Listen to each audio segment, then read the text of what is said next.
모든 강의는 무료입니다. 다만 구독과 좋아요 꼭 좀 부탁드리겠습니다. 이 채널을 지속하는 힘이 됩니다. 집중해서 한번 들어보세요. 만약 이해가 어렵다면 두세 번 반복해서 들어보시면 용어가 익숙해질 겁니다. 용어가 익숙해지면 그때 책을 펴고 학습한 주제를 찾아서 글을 읽어보는 겁니다.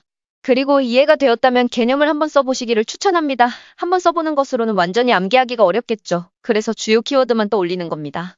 네, 맞습니다. 주요 키워드를 떠올리면 아무래도 문장을 완성하기가 쉽겠죠.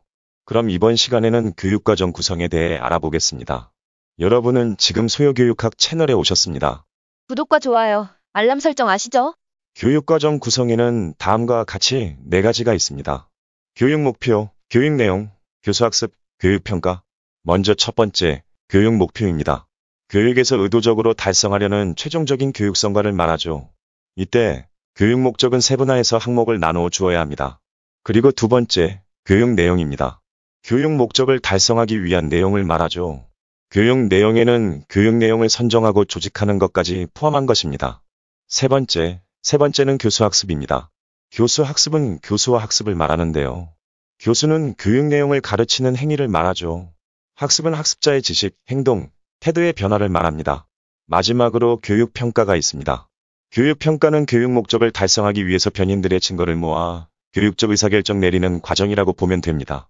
앞서 말한 4가지가 교육과정의 구성 요소입니다. 그럼 타일러라는 사람이 어떻게 교육과정을 구성했는지 자세히 알아볼게요. 타일러는 교육과정을 개발하기 위해 다음과 같은 합리적 모형을 만들었습니다. 앞서 말씀드렸다시피 먼저 교육 목표를 수립하고 다음 학습 경험을 선정하고 학습 경험을 조직하고 마지막으로 학습 경험을 평가하는 것이죠. 그럼 첫 번째, 교육 목표의 수립을 보겠습니다. 교육과정을 구성하기 위해서는 먼저 학교에서 달성하고자 하는 교육 목표가 무엇인지 수립을 해야만 합니다. 이때 고려해야 할 사항이 있죠. 교육 목표를 수립할 때 고려해야 할 사항으로는 교육 수요자의 요구를 조사해야 합니다. 수요자 요구를 조사할 때는 학습자와 사회, 그리고 교과 전문가의 요구를 모두 고려해 합리적인 교육 목표를 수립해야 합니다. 교육 수요자, 즉 학습자와 사회, 그리고 교과 전문가의 요구를 고려해서 세운 교육 목표는 잠정적인 목표입니다. 이 교육 목표가 달성 가능한지 판단하고 다음 교육 철학, 즉 교육적 가치 판단을 통해 걸러줍니다. 잠정적 목표를 학습 활동으로 선정할 때에도 기준이 있습니다. 포괄성과 일관성 그리고 달성 가능성 여부를 따져 선정해야 합니다. 다음 두 번째, 학습 경험의 선정입니다. 학습 경험을 선정할 때에도 원칙이 있습니다. 교육 목표를 수립한 이후에 그 교육 목표를 달성하는 데 유용한 교육 경험을 어떻게 선정하는가 하는 원칙 5가지를 타일러는 밝혔습니다. 첫째, 기회의 원칙입니다. 기회의 원칙이란 교육 목표를 달성하기 위해서 학생에게 학습 경험의 기회를 제공해야 한다는 것입니다. 두 번째, 만족의 원칙입니다. 학생들이 학습할 때 만족을 느끼는 경험이어야 한다는 것이죠. 세 번째, 학습 가능성의 원칙입니다. 학습 가능성은 학습 경험이 학생의 현재 수준에서 경험 가능한 것이어야 한다는 뜻입니다. 네 번째, 일목표 다 경험의 원칙입니다. 즉, 하나의 목표를 달성하기 위해서 여러 가지 경험이 필요하다는 말입니다. 마지막 5번째는 일경험 다 성과의 원칙입니다. 하나의 학습 경험을 통해서 여러 가지 성과, 즉 많은 교육 결과를 가져올 수 있다는 것이죠.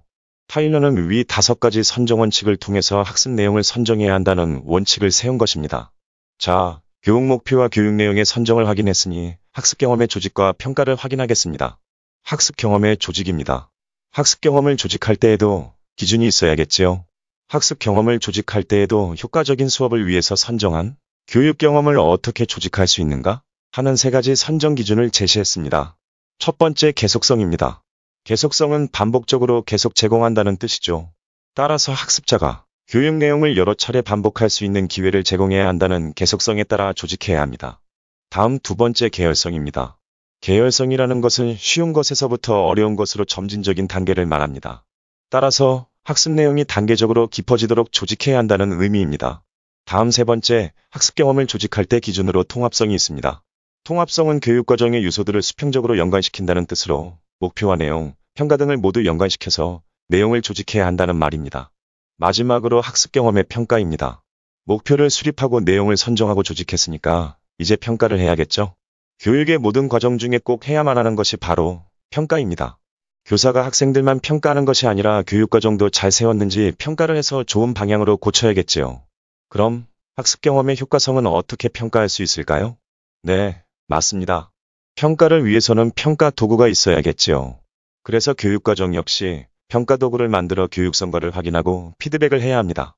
앞으로 평가라는 말이 나오면 평가 도구를 떠올리셔야 합니다. 먼저 교육과정 평가란 교육 목표가 교육과정을 통해서 얼마나 실행되었는지 확인하는 일을 말합니다. 이때에도 행동적 용어로 목표를 진술해야겠지요. 무엇을 했기 때문에 행동이 어떻게 변화되었는지 확인해야 합니다. 즉, 수업이 끝난 후에 학생들이 나타낼 수 있는 행동으로 진술하듯이 말이죠.